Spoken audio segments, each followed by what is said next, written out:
Mesmo que se agite o mar, te louvo, te louvo, te louvo, te louvo em verdade. verdade. Do início de novo.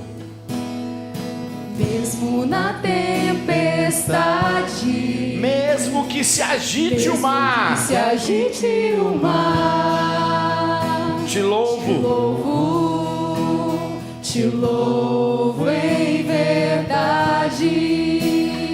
Mesmo longe dos meus, mesmo longe dos meus, mesmo na solidão, na solidão, te louvo, te louvo, te louvo em verdade. Pois somente tenho a ti, pois somente tenho a ti. tu és a minha herança. te louvo, te louvo, Te louvo em verdade. Cante isso, pois somente tenho a ti. Pois somente tenho a ti. tu és a minha herança, Tu és a minha herança. Te louvo em verdade. Quem quiser pegar a Bíblia no livro dos Números, capítulo 21. Livro dos Números, capítulo 21. Números 21. E diz o seguinte: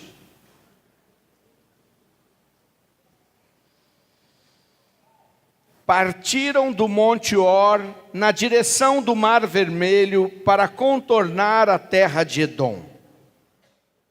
Mas o povo perdeu a coragem no caminho e começou a murmurar contra Deus e contra Moisés.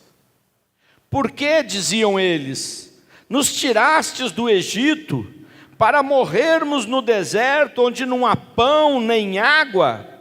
Estamos enfastiados deste miserável alimento. Então o Senhor enviou contra o povo serpentes ardentes, que morderam e mataram a muitos. O povo veio a Moisés e disse-lhe: pecamos, murmurando contra o Senhor e contra ti. Roga ao Senhor que afaste de nós estas serpentes. Moisés intercedeu pelo povo. E o Senhor disse a Moisés: faze para ti uma serpente ardente e mete-a sobre um poste. Todo que for mordido, olhando para ela, será salvo.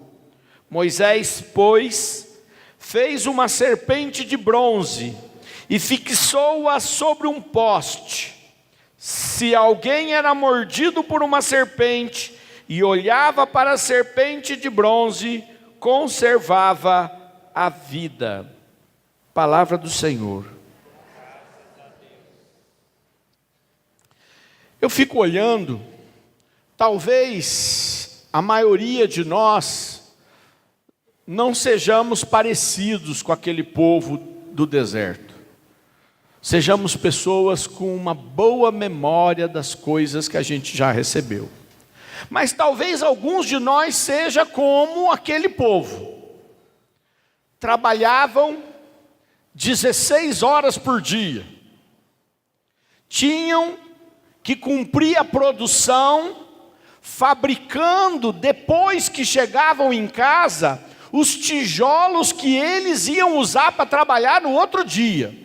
Portanto, trabalhavam 16 horas, carregando tijolos, assentando tijolos, e depois trabalhavam mais um tanto da noite para deixar os tijolos secando, para colocar o barro nos moldes, provavelmente usando as crianças todas para poder ajudar, para poder dormir um pouco, porque logo os jovens já teriam que no outro dia carregar tudo aquilo. Segundo, qual era o prato principal que eles comiam? Cebolas. Como é que eu sei? Está escrito na Bíblia. Eles ficaram com saudade das cebolas do Egito. Quer dizer, eles tinham um prato minguado de cebola, trabalhavam mais de 16 horas por dia, não cumpriam a produção, apanhavam, eram humilhados o tempo todo, não tinham direito a mais nada. Houve um momento que eles não puderam ter filhos homens, os filhos homens tinham que ser mortos, porque eles achavam que eles estavam crescendo demais. Então, se eles não tinham o que fazer, aquela história de que quando alguém tem muito filho, o cara fala assim: ah, não tem televisão na sua casa, já viu essa brincadeira? Acho que lá eles queriam era dar mais serviço para as pessoas. E aí, Deus interveio, Deus colocou caridade nas parteiras para não matar os filhos deles. Deus fez 10 proezas poderosas e retirou-os do Egito. 10 pragas violentas sobre o Egito, as rãs, o rio cheio de sangue, os gafanhotos, as moscas, a morte dos primogênitos, tudo isso eles passaram.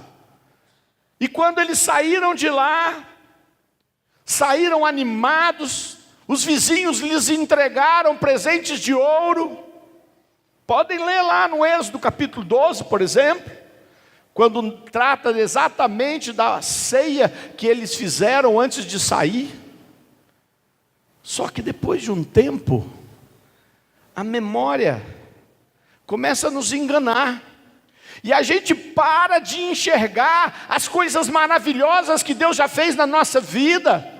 Temos nascido, temos tido, e começamos a murmurar. Não vocês, eles. Por que você tirou a gente do Egito para matar a gente aqui? E essa comida que a gente recebe todo dia, porque todo dia chovia do céu, o pão de cada dia, eles só tinham que ir lá e pegar esse pão. O que eu acho maravilhoso é que, em uma das narrativas do maná do deserto,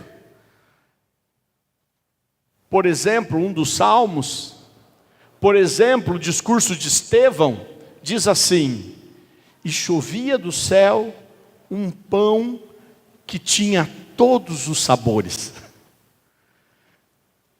Para uns, o maná tinha um sabor variado, de várias coisas.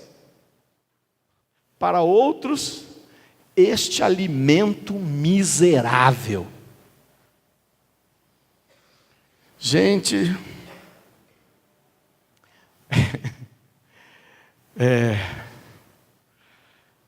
reclamar do alimento é um negócio terrível. Porque Deus se fez pão, celebrou com seus discípulos a última ceia repartindo, sua carne virou comida. Os grandes momentos aconteceram nas refeições. Acolher aqueles viajantes significou, por exemplo, para Abraão, a bênção de gerar um filho e uma nação inteira, porque acolheu os 3 anjos que o visitaram, fazendo com que os anjos fossem obrigados a aguardar que ele ia matar um bezerro, cozinhar e servir, porque ele não ia deixar ninguém passar pela casa dele sem dar uma refeição digna. A viúva que acolheu Elias foi abençoada porque acolheu e lhe ofereceu a última refeição que ela tinha para ela e para o seu filho. Por isso é muito significativo que a primeira coisa que eles reclamaram de Deus, reclamaram de Moisés, falaram assim: esse Deus que a gente resolveu seguir, ó, como é que é ruim a nossa vida, veio aqui para matar a gente. Por que Deus me pôs nesse mundo? Por que Deus deixou acontecer isso comigo? Por que eu nasci nesse lugar? Por que essa é a minha família? Vocês já perceberam como, de forma muito ampla, hoje em dia, é muito fácil nas nossas casas os adolescentes e até mesmo os pré-adolescentes reclamarem muito disso? Já viu isso não? Porque o diabo quer mesmo isso, ele está repetindo a história. Eu não sou Moisés. Lá em casa, se começar a reclamar de comida, eu fico furioso. Fico bravo. Estou me convertendo, né? Porque eu fico muito bravo. Reclamar de comida, eu fico muito bravo. Mas Moisés reclamavam de Deus e dele, e ele não abriu a boca. Paciência. Aí o povo reclama. E a vida deles com a reclamação melhorou. Pergunte para o irmão do lado, a vida deles com a reclamação melhorou? Ficou igual? Quem acha que melhorou, levante a mão. Com a reclamação. Quem acha que a vida deles ficou igual, reclamando ou não reclamando, ficou igual, levante a mão. 1, 2, 3, 4, 5, 6.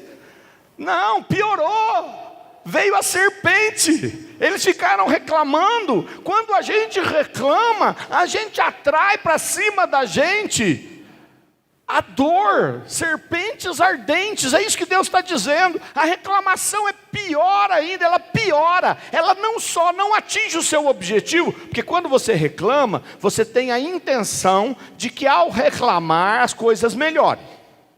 Não é mesmo? Ao reclamar as coisas melhorem.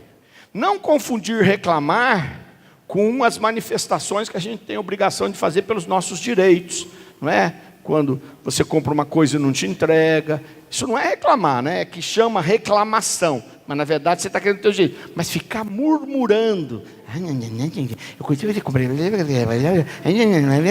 sabe o que acontece? Tua vida piora. Tua vida piora. Tua vida piora. Faz sinal da cruz na testa do teu irmão, fala: Senhor, te liberte de murmurar. Te liberte de murmurar. Para não atrair serpente para todo mundo. A serpente só mordeu quem murmurou? Não. Ele atraiu serpente para todo mundo. O murmurador atrai serpentes ardentes para a vida de todo mundo. De todo mundo. É duro. E quem murmura às vezes sabe disso, mas não se contém. E aí, a grande graça, perceber que as coisas estavam piorando porque murmuravam. Esse é um ponto fundamental. Então eles procuraram Moisés e falaram assim: Moisés, a nossa vida piorou, porque a gente murmurou. Antes a vida estava ruim por culpa de quem? Por culpa de Deus e por culpa de Moisés. Não é isso? Não é isso que eles murmuravam? Ó, a comida horrorosa que você não dá. Ó, a nossa vida. Murmuravam, diz a palavra de Deus, contra Deus e contra Moisés, que estava ali cuidando deles. Mas na hora que a ficha caiu, eles foram lá e falaram: nossa vida piorou porque nós murmuramos. Houve uma mudança fundamental.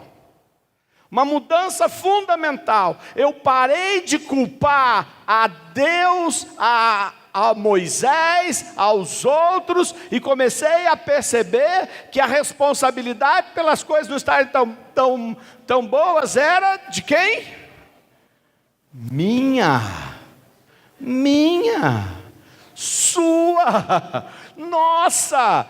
E aí eles foram até Moisés e disseram: Moisés, nós murmuramos contra Deus e contra ti, vai lá e intercede por nós.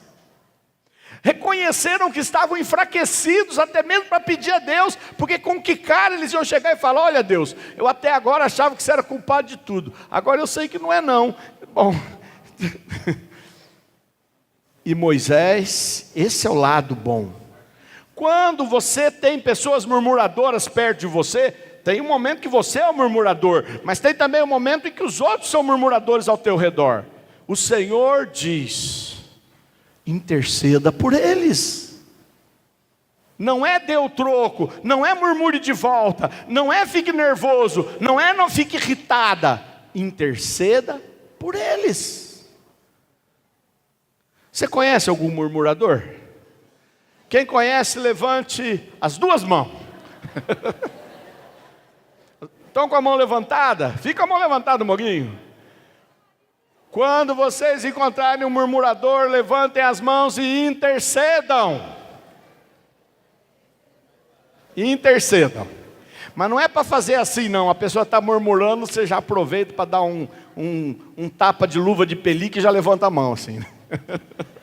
Aí a pessoa que estava aqui no grupo ouvindo fala, vai ficar querendo te estrangular.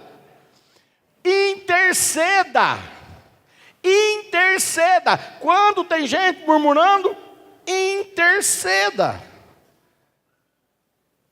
Só que a coisa não terminou aí. Moisés intercedeu. Deus viu que o povo mudou o jeito de olhar. Antes ele culpava Deus. Agora ele pede para Moisés interceder. Deus podia ter feito como? Está resolvido. Serpentes amanhecerão amanhã mortas. E tudo estará resolvido. Deus continuou com o processo pedagógico. Quando a gente vai fazendo essas burradas na nossa vida e outras, Deus, para nos libertar de forma completa, usa um processo de ensinamento, um processo educativo, um processo pedagógico. Deus fez o quê? Deixou as serpentes lá. Não tirou as serpentes. Moisés pediu para as serpentes, para Deus tirar as serpentes. E Deus disse para Moisés, Moisés, o negócio é o seguinte, essas serpentes são serpentes ardentes, matam mesmo. Faz uma ardente, e quem olhar para ela depois de mordido não vai morrer. Deus estava ensinando, primeiro, que aquelas pessoas que murmuraram, precisavam ser reeducadas. Cada vez que eram mordidas, elas tinham que fazer um caminho, provavelmente correndo, para ir lá olhar para a serpente de bronze. Segundo, Deus estava lhes dando um ensinamento de fé. Porque a minha irmã pode falar assim, esse troço de vir olhar para a serpente, tomei uma picada aqui, aquela serpente enfiou os 2 dentão na minha perna, veneno está vindo, eu vou morrer. O que tem eu ir olhar lá, vai me sarar? Sem tomar remédio? Sem fazer um corte para tirar o sangue? Sem amarrar um torniquete? É só ir lá olhar? Que coisa mais maluca! Deus estava lhes ensinando um passo na fé. Eu vir aqui falar com Jesus, muda alguma coisa? Muitas pessoas procuram caminhos tortuosos, porque acham que o caminho de vir falar com Jesus, de ter uma intimidade com Jesus, não vai resolver. Então eles querem uma coisa meio mágica, uma pessoa que deu um passe, uma galinha que você matou na esquina, umas 10 orações repetidas que você tinha que fazer exatamente ali. Se você errou uma palavra, você está ralado. Eu sou um apaixonado por Jesus misericordioso. Preguei desde o dia em que João Paulo II fez o decreto da misericórdia, até este ano, eu nunca deixei de pregar um dos dias da misericórdia, um domingo depois da Páscoa, algum encontro da misericórdia, nunca. E eu estava num evento, que eu não me lembro nem que cidade que era. E quando chegou no encontro, às 3 horas da tarde, a hora que você tem a bênção da imagem, não é, que Jesus mostrou para Santa Faustina, e a gente faz então o terço da misericórdia. Não é? Quem sabe o terço da misericórdia? Levante a mão. Pouca gente, não é um terço muito fácil, tem que aprender a rezar. E aí eu fui rezar o terço da misericórdia e comecei, né? Creio em Deus Pai Todo-Poderoso, Criador do céu e da terra. Depois Pai Nosso, depois Ave Maria. Depois Eterno Pai, eu vos ofereço o corpo e o sangue, a alma e divindade do nosso Senhor Jesus Cristo, não é? Pela sua dolorosa paixão e tudo mais. Aí uma mulher saiu de lá, veio falar comigo e falou assim: está errado.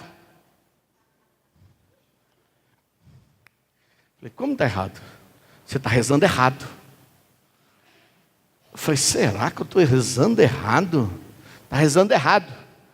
Porque está aqui, ó, número não sei quanto do Diário de Santa Faustina.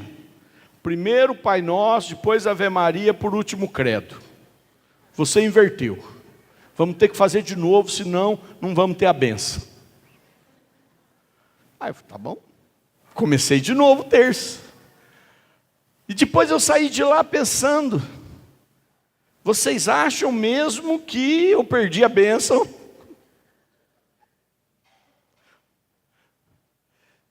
Não é isso que dá a bênção ou não. Por isso o Senhor ensinou aquele povo que eles precisavam dar um passo de fé. Você quer ser liberto deste veneno, que é o veneno que vocês mesmos criaram pela murmuração? Vocês precisam ir até Jesus com fé. Você precisa ir até a serpente de bronze levantada no deserto. Se você pegar a carta de São Paulo, você vai ver, por exemplo, o Evangelho de João fala sobre isso, diz assim, João 3, versículo 14. Como Moisés levantou a serpente no deserto, assim também deve ser levantado o Filho do Homem, para que todo homem que nele crer tenha a vida eterna. Quer dizer, comparou Jesus com uma serpente, não é? Para quem pensa que serpente é o diabo, né? Lá no paraíso era, na representação do paraíso. Em Moisés era a salvação. Não é um animal. É o ato de fé que Jesus mesmo disse lá em João capítulo 3, versículo 14. Assim como Moisés pegou uma serpente de bronze, e quem não saísse de lá e fosse até a serpente e olhasse nela não ficava curado, o mesmo acontece comigo. Quem não vier até mim, que estou na cruz, olhar para mim e pedir esta bênção, também não será salvo. Era um processo educativo que Deus estava dando para aquele povo. É o mesmo que Ele está fazendo conosco. O cerco de Jericó também é um processo educativo. Por isso que eu estou pedindo para vocês fazerem os dias que vocês não fizeram em casa, para a gente se educar, que tem que ir até Jesus, para libertar as coisas que nós mesmos atraímos sobre nós. Principalmente com o que hoje? Murmurando. Murmura um pouquinho aí com o teu irmão. Fala, você também murmura. Vamos ver como é que você é boa de murmuração. Já viu aquelas pessoas que saem falando e você sabe que está falando do você, ou está falando coisa ruim, mas você não consegue ouvir direito o que estão falando?